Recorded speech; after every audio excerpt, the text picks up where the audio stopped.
Hi everyone, I am Alison Flood, culture editor at New Scientist, and I'm here to talk to Laline Paull, who is the author of our latest book club big pod, which I have here.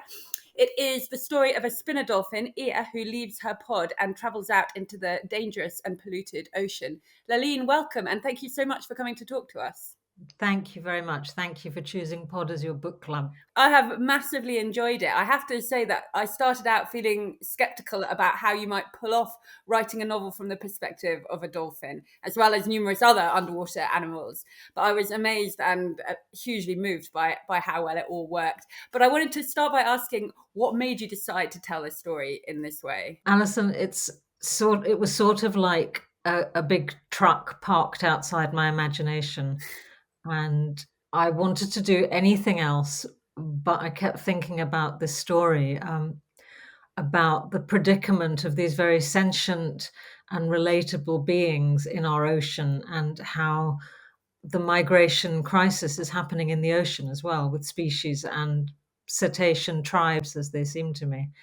And whilst I was, as I think I've shared with you, terrified to take this on, it was also the kind of thing that if I hadn't plucked up my courage, I would have spooked myself for anything else that was ambitious and felt important to do. You wrote a lovely piece for us in which you talk a bit about your own experience of swimming with dolphins and how it Mm. led to deciding to write this novel. Can you tell us a bit about that now? Yeah, it was a very ill-advised, naive tourist experience in Mauritius. And they said, "Do you want to go and swim with wild dolphins?" And I said, "Wow, fantastic. I would love to." And of course, every tourist on the same coast was being asked and answering the same. And so we went out at dawn and basically cut off a whole pod of bottlenose dolphins that had been out hunting all night and stopped them from getting back to their home bay. And all these tourists were jumping in the water, shrieking, and the dolphins were going all around us. And one of them buzzed me and looked me in the eye, and I saw that she had a calf with her. That's how I knew it was a she. And the feeling was so clear: go away, get away from us. And I felt so bad, actually. I was thrilled, but also suddenly guilt struck. So I started finding out about who these dolphins were, because they really did feel like people. And they were a pod of bottlenose that had arrived suddenly one day, driven out the resident pod of spinner dolphins. And then the people at the hotel that I was asking said, well, actually, there was an oil spill up the coast and it wasn't reported because it would have driven the tourists away. And I thought, okay, that makes sense. So the oil spill dislodged one population, which then took the territory of another population who then had to go. And they'd said spinner dolphins. And I thought, I don't know anything about spinner dolphins. And where did they go? And so, sort of pulling that thread um, led to this. So you were in Mauritius. Is that Mm. the kind of vague setting for your story in which this kind of similar thing does happen, that the spinner dolphins are sort of shunted out by the bottlenoses? Yeah, yeah. The book is set in the Indian Ocean, but in the research, so it could be the Chagos Islands, which I studied quite a lot, and it was also um, the Marshall Islands, and where there was nuclear testing. I was thinking, you never ever hear anything at all about. You barely hear about human casualties, let alone what happens in the ocean. These nuclear experiments happen in the ocean, and the consequences must be as appalling to animal life as it is to human life. And so a combination of atolls, archipelagos in the Indian Ocean, Hmm. the Pacific Ocean, but Yeah, equatorial. yeah, okay. So you'd done something similar to Pod with a previous novel, The Bees, in which you'd Mhm. imagined yourself into the mind of a hive. Really, did you think after you'd finished The Bees that you would ever do something like this No, again? I was totally done with any of that nonsense. Um, and I love that you've just said, I imagine myself into a hive or the mind of a bee, because it really is that way round. So when this mother dolphin, buzzed me and looked me in the eye, glared me in the eye, I felt, oh God, sorry. Um, and she was a person, and so I thought, what was it like for her, and what was it, it was very easy to flip into how is it for them, and that makes the research so much easier because Mhm. there's that wonderful word umwelt about the entire experience of existence of a creature, or including us. So I thought, what would a dolphin's umwelt be like? How would it feel? What happens if the water becomes polluted? What happens if it becomes noisy? What happens if there's social stress? The gender relationships get really extremely warped by the environmental pressure.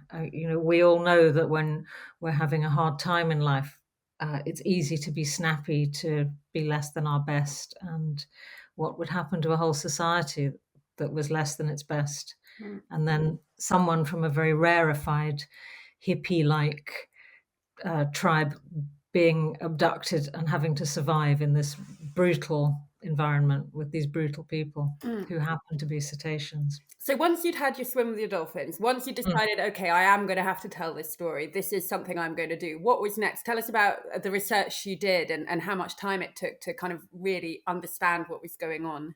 There's a lot written about bottlenose dolphins. So the research for that, whilst I wouldn't say it was easy because there's such a lot, at least it was freely available.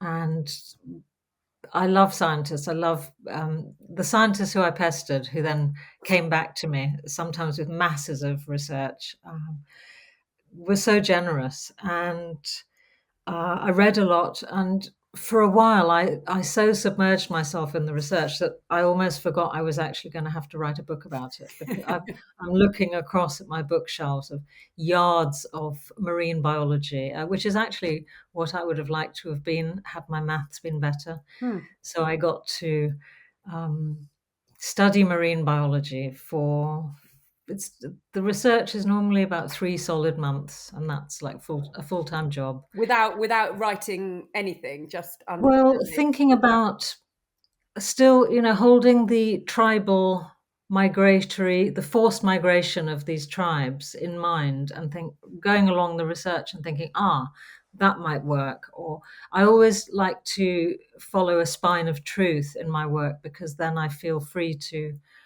um, imagine the rest. And there is always a gap. I've only written 3 books, but in each one of them, there's been a gap in the science or the facts where people just don't know what's happening. And that, of course, is where fiction can rush in. That brings us nicely to the raw Colwell, whose character I absolutely loved. I found, I mean, he's moving and tragic in many ways, but one thing I particularly liked was when you're writing about his song and you call it a radical departure from the popular and traditional power ballads. And I just love the thought of these whales with their power ballads. So I know, I know, because I'm so happy that you liked him. I love him as well. And there are a couple of male heroes in this, the Rorqual, and we'll come to Google, Mm. I hope, in a minute.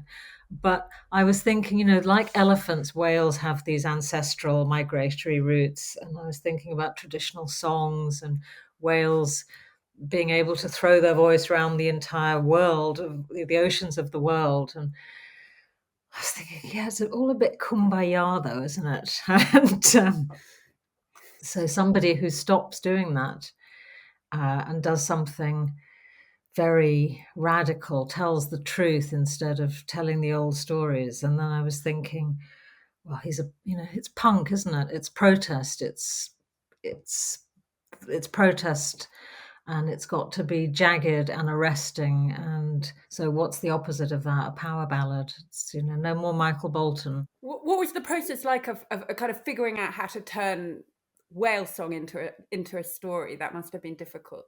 It wasn't actually, because again, going back to the truth of whale song, they sing, they have contests, or they have many male humpback whales sing, and out of their diverse song, one becomes the most popular and then gets adopted. So which is just fantastic, isn't it? That in a year, this one creator, this one artist's song travels around the world and becomes the number one humpback whale hit. I listened to a lot of music when I was writing this book. Did you? Did you listen to Yeah. Whale Song? I listened to Whale Song, but I got this brilliant note from an editor who read a first draft, and he got quite we had a Zoom call, it was in lockdown, and he got quite frustrated because he couldn't find the words to express to me what he felt was necessary, and he said, "Have you know Lohengrin, the Wagner opera?" Right. I said, "No." He said, "Oh, it's the prelude. I want to feel the prelude of Lohengrin at the end." So that's all I can say to you. And of course, for me, that was perfect because he was in a state of anxiety at not being able to communicate what he thought it needed. And all he could say was Lohengrin. So I went away and listened to the prelude of Lohengrin. I thought, oh my God, he really must like it. Uh, so I listened to the prelude of Lohengrin a lot.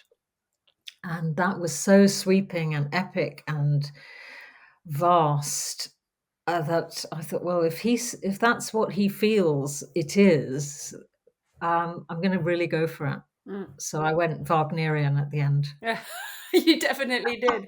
But I feel like Which I, you get that sense through it that you do really go for it, because you start out with ear and then you expand out and you expand out, and we've got the ras, the glorious ras, and everything that happens to her or him or whatever state yeah, them. them they're in at that moment. And then from the sublime to the less sublime, the remora fish, who I thought was hilarious and brilliant.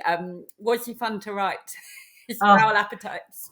I love the Remora, and the Remora has upset so many people. But the Remora is a terrible person, and so terrible people are fun to write. Um, yeah, I one of the things I'm so glad that maybe this book has come close to is a sort of social portrait in a marine environment. Because some people have said, well, why have you got these different characters in? What's the point of the Remora? What's the point of the Ras? What's the point of any of us? We're just here, and these were animals that I came across in my research in the ecosystem that these two dolphin tribes inhabited. So I became fascinated, and I've long been fascinated by who's that fish on documentaries when you see these, charismatic mega hosts, the whale sharks, and the other great stars of the documentary. But there are these fish always with them or stuck to them. Mm. And I thought, who's that? Why is no one talking about who's stuck on there? Who's the plus one? Yeah, And then I thought, the plus one, the nightmare frenemy that you have to invite because they're there when you're going. And yeah, yeah, definitely. Frenemy is the right word for him. yeah, I thought the he was frenemy fish. great. You mentioned Google a bit earlier, and during the Yeah, course of her adventures, Ia meets this dolphin, Google, who's been raised and trained in captivity for military operations. yeah. His story is utterly heartbreaking. I was super embarrassed to find that I was weeping on the tube while I was reading that bit and trying to put on sunglasses, because I thought, if anyone says to me, "Why are you crying?" I'll be, because of the dolphin. Because of Google, yes. Google. Um, but you mentioned in your acknowledgements that you spoke to an ex-Navy SEAL about his work as a Yes, cetacean handler to write this yeah. section. Can you tell us a bit about that and the help that he gave? I could not believe that military dolphins was something completely new to me that I came across in researching this, and I had to put everything on pause to find out more about it. And right now, as we're speaking, there are cetaceans being used by various militaries, and bottlenose dolphins are the most successful because they survive in all sorts of really difficult conditions. They are trainable or adaptable, shall we say? And I thought I have to find out more. So they're captured in these terrible drive hunts, and either the young are captured and sent to marine parks or sold to the military, or the females are captured and then bred in captivity. So the calves are born into captivity.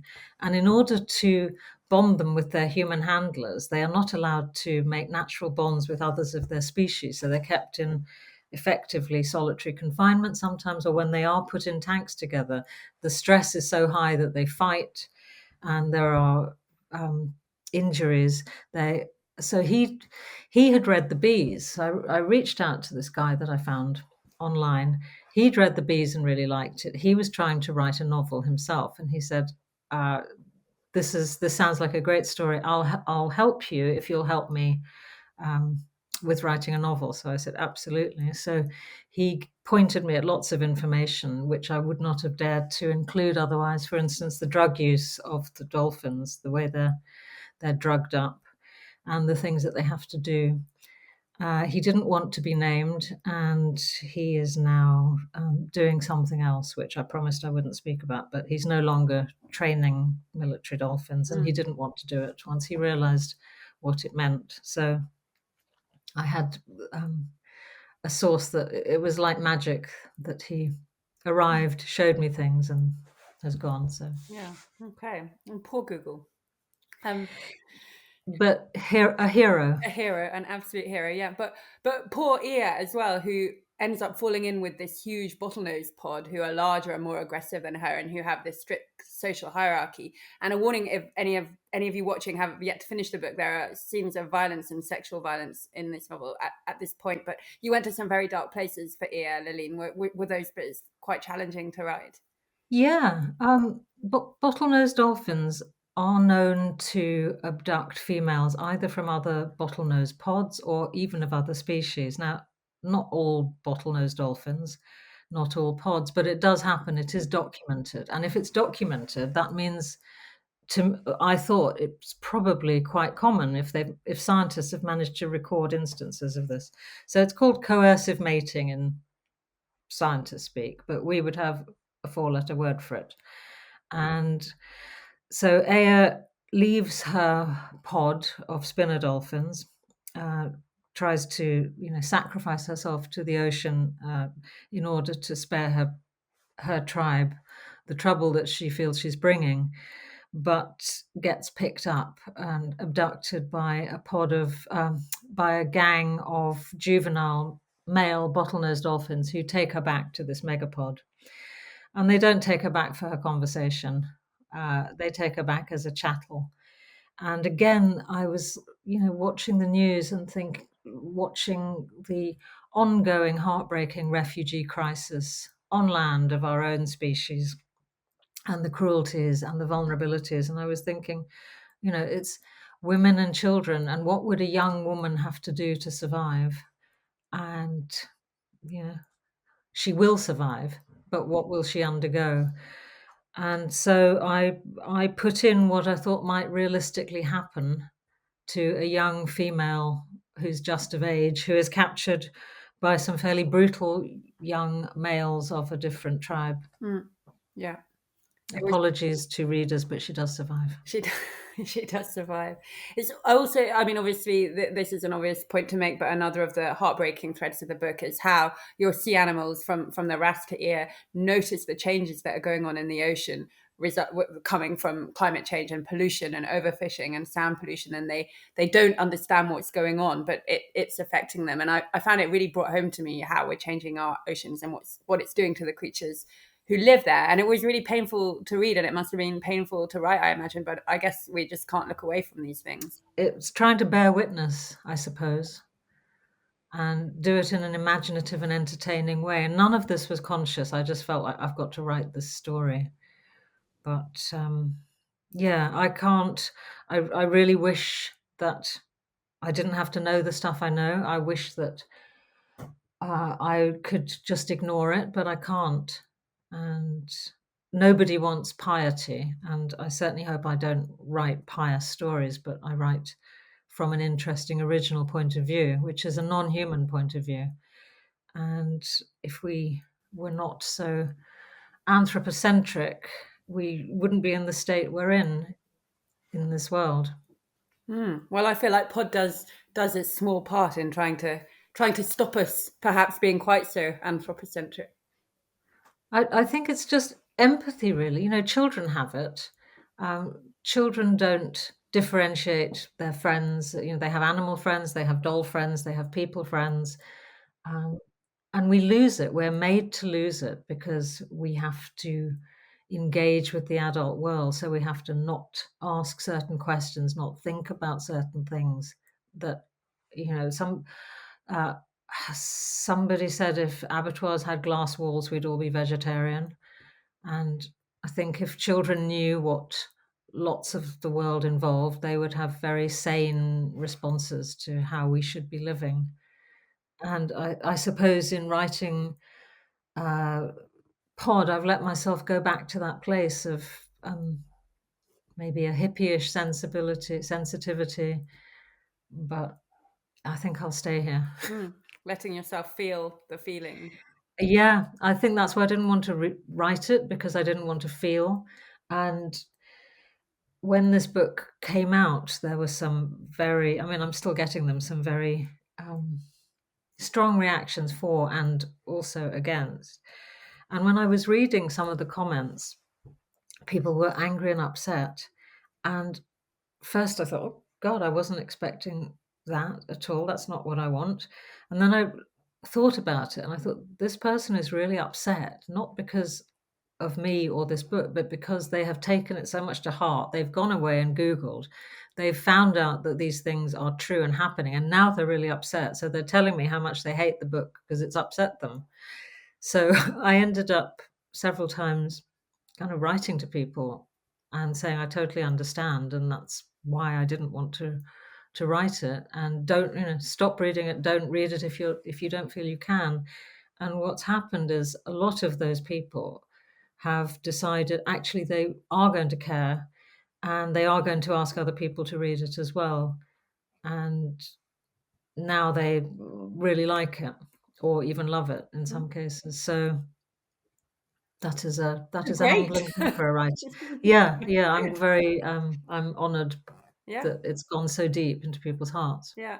Another bit that went deep into my heart, that kind of praise on my mind, is the night of the spawning moon, which I found such an interesting section. There's an amnesty of sorts amongst all of the creatures of the sea as they all mate with each other basically, and I love the wrasse feeling this almost spiritual connection to everybody.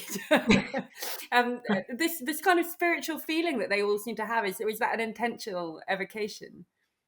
If I tell you the working title for that bit was Oceanic Sex Rave. You should have kept it. You should definitely have kept it.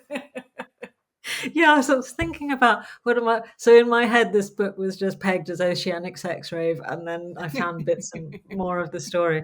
But that spiritual ecstasy, and I don't think there is a dividing line that sex is on one side and spirit is on the other side. And in the natural world, and I really, as you know, went for it in this book. I just felt like love is expressed in all its forms: sex, procreation, survival, the beauty of the world, the joy of total sexual abandon. Another comment I've had from readers is, my main takeaway from this book: I never knew the sea was such a horny place. Or I'm never getting in the water again if that stuff's in it. You need that on the front cover as one of the quotes. I never knew the sea was such a horny place. I like it. Yeah, yeah. Excellent. Finally, I wanted to ask you what's next. This book was shortlisted for the Women's Prize for Fiction in the UK, which is amazing. Do you think you'll be Yeah. telling another animal story? Will it depend where you Uh, travel to? I'm I'm working on my fourth novel, and I won't. It's the souffle is rising, so you'll forgive me if I don't say anything about it at the moment. I'm not sure if there are animals in it. It's a human-based story, but I wouldn't be surprised if there are a few animals or even mythological creatures in it too. Excellent. So Well, I will. you'll be getting a copy, Alison. Don't worry. Excellent. I'll look forward to it. Well, thanks so much for chatting with me, Laline. I really loved Pod, despite all of the tears, and I think it's a novel that will stay with me for a long time. Thank you so much. Thank you, Alison, very You, much. and thank you to our book club members as well for watching. And do make sure to tell us what you think about Pod on our social media. And you can also email me at bookclub@newscientist.com. So happy reading, and thank you again, Laline. Thank you, Alison.